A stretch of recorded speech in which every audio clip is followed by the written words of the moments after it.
Welcome back. All right, so I will be talking about fantasy hockey between now and the start of the season. This is my second video talking about fantasy hockey in a few days. Now, if you're looking for the fantasy hockey number one player, if you're looking from 2018, 2019 through 2022, 2023, it's Connor McDavid. To the surprise of no one, 360 games played, 216 goals, 378 assists, 554 points. That's 1.65 points per game. So when you're looking at, picking up players and everything, I think it's important not just to look at last season. I think it's easy to fixate on a player who's had a good year or players had a bad year. And if you're just doing that, I think you're missing some good value pickups. So 3 guys I wanted to highlight who might be set for bounce backs points-wise, just from a points production point of view, and I'll get to that. So Johnny Gaudreau, bit of a drop for him going from Calgary to Columbus. I think he comes back a bit this year. In that same time period as McDavid from 2018-19 through 2022-2023. It's just so many 20s. Johnny Gaudreau, 370 games played, 134 goals, 261 assists, 395 points. So over that period of time, he's still well above a point per game. He should at least get back to a point per game. Mark Scheifele, a lot of goals last year, but substandard in terms of overall point production. So 357 games played over that same period of time. 159 goals, 199 assists, 358 points. He's good for around a point per game, and last season was below it. I think he had 68 points overall. I do think points-wise, he should be back a little bit. Of course, the trick with Scheifele is, do you believe he's staying in Winnipeg, that he's going to get traded? That uncertainty might cause some hesitation with picking him. Max Pacioretty, and honestly, it's all going to be dependent on his health. 229 games played in that same period of time, 100 goals, 97 assists, 197 points. We know he can score goals when he's healthy, and if you believe that he's going to be healthy and good to go, you can probably pencil him in for 25 to 30 goals at minimum, right? Pacioretty could push 35 goals, and again, if he can stay healthy, could he reach 40? With the scoring being up in the NHL, absolutely yes. I think he could hit 40 goals. Now, if you're looking for somebody who's ready to break out, I think about 3 years after their draft year could be that time. So looking at 2020 draft picks and guys who could be ready to break out, I was going to put up Jack Quinn, but he's injured to start the season. So I start with Lundell out of Florida, 73 games, 12 goals, 21 assists, 33 points. He's a very hard worker. He's good defensively. There's more there offensively, and I think he may very well get that opportunity to produce this year. We should see some progression in his point totals, although it won't be that high. I would think the ceiling for Lundell probably 45 to 50 points, but it's still better than the 33 from last year. J.J. Peterka, to me, is one to keep an eye on, and with Quinn's injury, who knows, maybe Peterka gets more ice time there. 77 games, 12 goals, 20 assists, 32 points. He's a very talented player. I would kind of be surprised if Peterka doesn't take that next step. Byfield, I've heard a lot of talks about how he's a bust and he sucks and he's this and he's that. 53 games, 3 goals, 19 assists, 22 points. And I'll just say this one last time for emphasis. He had an excellent second half to the season. He played a lot of minutes. He played well. The finishing is an issue, but as long as he's playing top line minutes and he's playing well, and if he can do that again to start this season, there's no reason to think that the goals and the assists won't show up early. It kind of reminds me of Owen Nolan. Owen Nolan in his first year really struggled with the Quebec Nordiques, and it was a real fight for him. He wasn't getting the goals. There was a lot of talk about whether or not he was really going to turn out.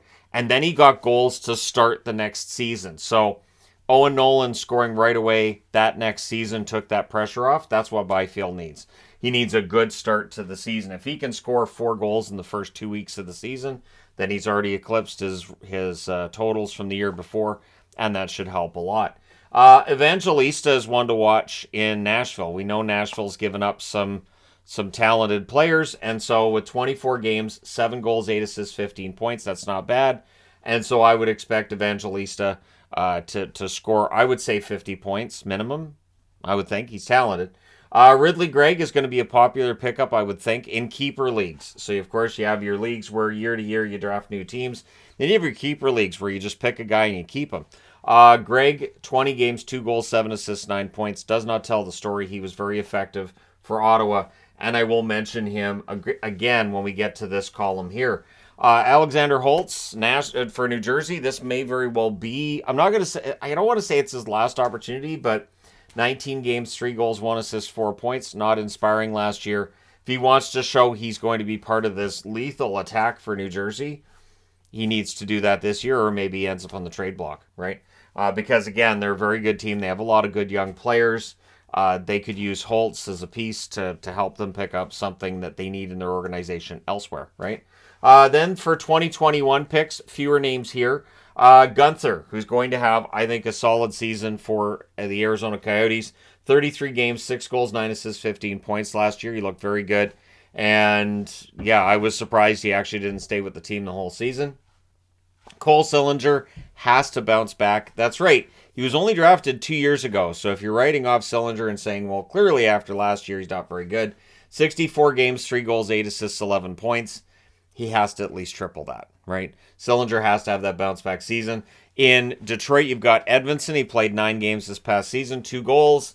Does he make the team? Does he not? That's where the questions come in too. Again, if you're not in a keeper league, if you're in a league where every year you're picking your team again, Edmondson may not be the pick this year. Nyes may be out of Toronto. 1 assist in 3 games after joining the team. He is going to be talked about on this side of the board as well. But I will say here, he is absolutely looking like he's going to fit in with the Leafs right out of the gate, and that could be good because, again, Toronto, a team that's known for scoring some points. Now, penalty minutes. So this was brought up in my last video where I was talking about fantasy. So fine. If your league values penalty minutes, who is gold? Matthew Tkachuk is gold. 109 points, 123 penalty minutes.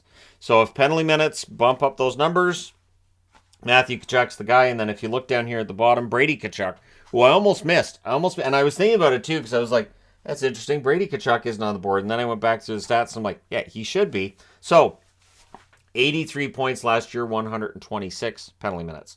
So he's eclipsing his brother in terms of penalty minutes. His points, not quite there yet, but I think they're going to improve. So if your league values those two stats, those guys are gold. Brandon Montour, of course, is starting the season on the injured list. We'll see how many games he misses, but last season he had 73 points, 107 penalty minutes. That's fantastic for a defenseman. Bunting, 49 points, but 103 penalty minutes. Now, the discussion about Bunting and the penalty minutes and how many of them were valid and how many of them were just referees telling him, just forget it. How many of those are embellishment, right? But penalty minutes are penalty minutes. So we'll see if Bunting's penalty minutes total stays that high in Carolina or if it drops. Dahlin, 73 points, 92 penalty minutes. Rasmus Dahlin is not shy about taking penalties. I do wonder as he gets better if that's going to drop. I do feel like as he improves his game, and there is still room for improvement there, I would think his penalty minutes probably will drop into the 60 range. I don't think he'll ever be a defenseman that's, putting up slaving numbers, but 60 I think is absolutely, a likely as he gets better. Zegras, 65 points, 88 penalty minutes, and it feels like with Zegras, a lot of those penalty minutes, just undisciplined penalties, careless penalties, that total should drop as the years go by too. Rantanen, 105 penalty minutes, or 105 points, 82 penalty minutes. I think Rantanen's totals are going to stay right about the same. Max Domi, 56 points. I don't know if he reaches 56 points with the Leafs this year. I don't know if he's going to be given as much ice time as he was in Chicago, where he got a majority of that 56 points. But the 82 penalty minutes, he can eclipse the 82 penalty minutes. Absolutely, he can. And if he's counted on to, kind of stand up for his teammates and drop the gloves here and there, 82 penalty minutes, I would say he could easily get into the 120 range instead. Evgeny Malkin, 83 points, 82 penalty minutes. Easy to forget that Malkin does take his share of penalties as well. Played all 82 games. So with Malkin, you always have to be concerned about injury, except for last season. So maybe that's starting to change. Pierre-Luc Dubois, now with the LA Kings, 63 points, 77 penalty minutes. I would not be surprised to see his points go up and his penalty minutes go down. I don't know that he's going to be taking as many penalties in LA. Dubois takes the odd bad penalty. That's the funny thing is that if you're in a fantasy league, if I think about the words before I say them, if you're in a fantasy league where penalty minutes are taken into consideration, you'll be the only one that's cheering when a guy takes a careless penalty. What is he thinking there? I don't know, but I just got fantasy points. So yeah, you're looking for guys who take bad penalties. Just ask around. Who takes dumb penalties? All right, I'll think of him for fantasy. Konechny, 61 points, 77 penalty minutes. Keep in mind, that's in 60 games. Konechny, 61 points in 60 games, 77 penalty minutes in 60 games. He would be over 100 penalty minutes over a full season. So that might be a value pickup there. Marchand, 67 points, 74 penalty minutes. You know Marchand's going to end up in the box. So that's a pretty easy pickup. One thing that people always overrate is a rookie. And fans will always overestimate the impact of upcoming prospects. What is always my favorite part of that is that they're I'm so hyped. All these prospects are going to be great. And then a year later, those same people will be like, nah, those prospects, they all suck. Yeah, they were terrible. And they're 19. And you're like, they're young. What are you talking about? So rookies to watch. And I just went through and I thought, all right, I want to talk about some rookies here. Leo Carlsson in Anaheim. Should he play for Anaheim this year? Carlsson, I would think would be good for at least 40 points, right? Because he's going to get a chance to play. He's going to get a chance to play potentially a lot in Anaheim because they're going to want to see what they have. I would almost guarantee he gets a 9-game tryout, and whether or not after the 9 games they keep him with the team or he ends up being cut, that's where the debate I would think will come in. Logan, although keep in mind too that if you go past that point, you're not burning a year of restricted free agency until I think it's the 40-game mark, and after that, then you're 1 year closer to unrestricted free agent status, which GMs are far more concerned with now than burning the first year of a contract. They don't worry about that nearly as much as they used to. Logan Cooley is an interesting one with Arizona. So this is the second time the Coyotes are on the board. We have got Gunther here and Cooley here, and I would not be surprised to see the two on the same line. Coyotes are going to want to see how good the young players are and give them a chance to grow together. So Gunther and Cooley may very well end up on the same line. Fabian Lysell has been getting a lot of play on Boston social media in the offseason. I do think he has a good chance to make the team because he has some goal scoring to his game and some skill. And with the retirements of Bergeron and Krejci, they're going to be looking for somebody else to produce on power play, for somebody else who can step in and play a skilled role. Lysell may very well end up in that role. Matt Savoy in Buffalo might be an interesting one to watch. Again, with Jack Quinn out to start the season, Matt Savoy may very well jump into a spot there that may otherwise not be available. Dustin Wolf in Calgary, and this one would be dependent on them moving on from Vladar or Markstrom.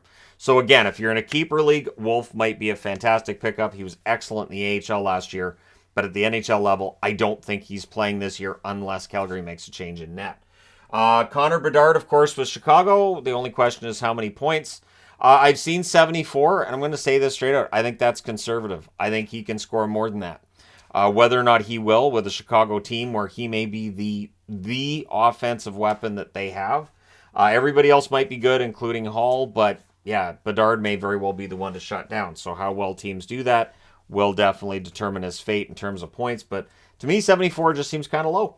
I would say 82. I would go with 82 to 85. Adam Fantilli in Columbus. Blue Jackets, of course, talking a lot about Fantilli in the offseason.